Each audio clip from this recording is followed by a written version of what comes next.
Hi students, आज अपन CA intermediate मई 23 के लिए एबीसी एनालिसिस आपसे डिस्कस करने वाले हैं कि जो चैप्टर्स हैं उसको हम 3 कैटेगरी में डिवाइड करके चलने वाले होते हैं जिसमें कैटेगरी ए, उसमें वो चैप्टर रखे हुए हैं जो इजी हैं और एग्जाम में ज़्यादा बार पूछे जाते हैं।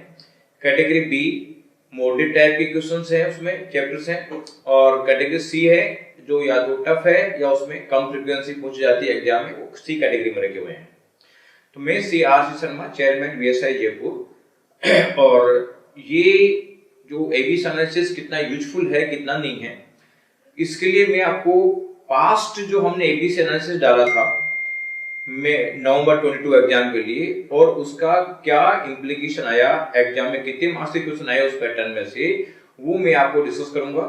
और ये जो एबीसी पैटर्न है इनका डिटेल्ड आपको सब्जेक्ट वाइज आपको वीएसआई का जो टेलीग्राम चैनल है वहां पे आपको मिल जाएगा। तो जो ये YouTube का डिस्क्रिप्शन बॉक्स है वहां पे आपको टेलीग्राम चैनल का लिंक मिलेगा और टेलीग्राम चैनल पे जाके उस एबीसी एनालिसिस को आप डाउनलोड कर लें और उसके हिसाब से वर्किंग करें। ये थोड़ा सा लेट देने का बेसिक रीजन ये है क्योंकि एबीसी एनालिसिस के चक्कर में बच्चे फिर ज्यादा पढ़ाई नहीं कर पाते हैं। तो हम चाहते हैं कि जितना ज्यादा स्टूडेंट पढ़ सकते उतने ज्यादा पढ़े और मान लीजिए अगर कुछ चैप्टर छूटते हैं तो सी कैटेगरी के छूटे। तो पहले आप ए कैटेगरी के चैप्टर पे फोकस करें, उसके बाद बी कैटेगरी पे और उसके बाद में सी कैटेगरी पे। जितना ज्यादा पोर्शन आपका हो जाएगा उतना अच्छा है। हमें नहीं कहते कि आपको केवल ए या बी करना है, हम कहते हैं पूरा करो, लेकिन पूरा नहीं कर पाते हो तो चैप्टर्स की प्रायोरिटी क्या होगी ये चीजें हम बता रहे हैं। तो इसका जो पिछला एग्जाम हुआ था नवंबर 22 का, उसमें कौन कौन से एबीसी कैटेगरी जो हमने बताया उसमें से क्वेश्चन आए, तो उसका एनालिसिस मैं आपको बताता हूँ, उसके बेसिस पे आप रिलाई कर सकते हैं। जैसे अकाउंटिंग का पेपर है, फर्स्ट पेपर अकाउंटिंग का है, इसका हमने एबीसी एनालिसिस ये 27 जुलाई 22 को डाला था और उसमें कैटेगरी ए में हमने बताए थे कि 66 मार्क्स के क्वेश्चन आएंगे, 57 के आए। कैटेगरी बी में हमने बताए थे कि 30 मार्क्स के आएंगे, उसमें 38 के आ गए। यानी ए और बी कैटेगरी में मिला के हमने बताया था कि 96 मार्क्स के क्वेश्चन आएंगे, उसमें से 95 मार्क्स के क्वेश्चन आए और सी कैटेगरी में 29 बताए थे 30 है।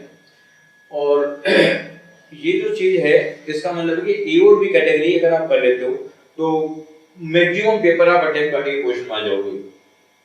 इसी तरीके से जो कॉर्पोरेट एंड अदर लॉज है उसका भी हमने सेम डेट को डाला था।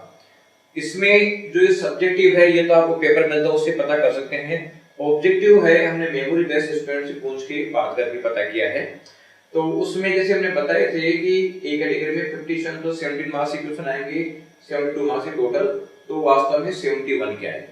बी कैटेगरी में 20 प्लस 8 28 बताए थे, उसमें 29 मार्क्स के आए। इसका मतलब 100 बताए थे, 100 मार्क्स के पेपर जो क्वेश्चन उसमें से एक ए और बी में से आ गए। सी कैटेगरी में से 25 2 बताए थे, इसमें 25 मार्क्स के क्वेश्चन आए। तो ये है आपका 20 नवंबर 22 का कॉर्पोरेट लॉ का।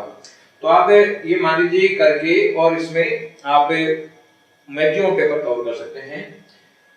कॉस्ट मैनेजमेंट अकाउंटिंग में ये सेम डेको हमने डाला था। ए कैटेगरी में 75 बताए, 7 के आए, बी में 30 बताए थे, 25 आए। यानी ए और बी में हमने 105 मार्क्स बताए थे, 100 मार्क्स का पेपर उसमें से आया है। सी कैटेगरी में 20 बताए थे, 25 मार्क्स का पेपर आया। और ये टेलीग्राम चैनल का लिंक है जिसमें आप हमारा एबीसी एनालिसिस देख सकते हो और उसमें आप मैच करके देख सकते हो कि कितने मार्क्स के क्वेश्चन आए कितने नहीं आए। टैक्सेशन जो है उसमें हमने बताया था ये में 61 के आएंगे, 61 प्लस 18 89 ऑब्जेक्टिव का, हालांकि मेमोरी बेस है लेकिन काफी कुछ एक्यूरेसी है। तो इसमें 79 बताए थे, 71 के आए। बी कैटेगरी में 35 बताए थे, 40 के आए। ए और बी में 114 के बताए थे, 111 मार्क्स के क्वेश्चन आए। और सी कैटेगरी में 19 बताए थे, 17 मार्क्स के क्वेश्चन आए। और टैक्सेशन के बाद में हम देखते हैं एडवांस अकाउंटिंग। तो देखो 65 बताए थे, 65 आए ए कैटेगरी में, बी कैटेगरी में 35 बताए थे, 40 आए। टोटल 100 बताए थे, 105 मार्क्स के क्वेश्चन आए। और सी कैटेगरी में 25 बताए थे, 20 मार्क्स के क्वेश्चन आए। यानी यहाँ पे भी काफी कुछ एक्यूरेसी है ए और बी कैटेगरी में। यहाँ पे जो आपका ऑडिटिंग एश्योरेंस है उसमें ए कैटेगरी में हमने बताया था कि 50 प्लस 16 66 आएंगे, वास्तव में 70 मार्क्स क्या है, 27 बताए थे, 27 आए बी में। तो तरीके से ए और बी में 93 बताए थे, 97 मार्क्स के सुनाए, और सी कैटेगरी में 90 27 मार्क्स के बताए थे और 23 मार्क्स के सुनाए। तो ये हमारा पॉलिटी का है। EISSM की बात करें तो EISSM में ई कैटेगरी में हमने 91 के बताए थे, 92 के आए, बी में 32 बताए थे, 35 आए, ए और बी में 123 बताए थे, 127 मार्क्स के सुनाए, और सी कैटेगरी में 6 बताए थे, 3 मार्क्स के सुनाए। तो ये आपका है सी कैटेगरी। FM की बात करें तो हमने ई कैटेगरी में 76 बताए थे, 69 मार्क्स के आए, बी कैटेगरी में हमने 25 मार्क्स के बताए थे, 38 के आए, ए और बी में 101 के बताए थे, 107 के आए, सी कैटेगरी में 23 बताए थे, 17 मार्क्स के सुनाए। तो ये एक तरीके से आप इससे आपको एक्यूरेसी का अंदाजा लग जाएगा कि जो हम बताते हैं उसकी पोजीशन क्या है। अगर मान लीजिए सब्जेक्टिव और ऑब्जेक्टिव जहां दोनों होता है तो ऑब्जेक्टिव में थोड़ी बहुत इनएक्यूरेसी हो सकती है, लेकिन सब्जेक्टिव से आपको ऑटोमेटिक पता चल जाएगा कि वास्तव में एक्यूरेसी लेवल क्या है, हम किस माइन्यूट लेवल पे जाके वर्किंग करते हैं। तो ये आप देख सकते हैं। और ये जो सारे जो सीट है या जो टेलीग्राम हमारा जो यूट्यूब का डिस्क्रिप्शन बॉक्स है वहां पे आपको ये लिंक मिल जाएगा और यहाँ पे सीट ही मिल जाएगा। सारे लिंक इस सीट में अवेलेबल है कि और ये टेलीग्राम चैनल के लिंक है, तो इसमें जाके आप इसको डाउनलोड कर सकते हैं और अपने मैक्सिमम मार्क्स ला सकते हैं। और एक बार आप इसके बारे में बताना कि क्या बेनिफिट मिला क्या नहीं मिला। Thank you.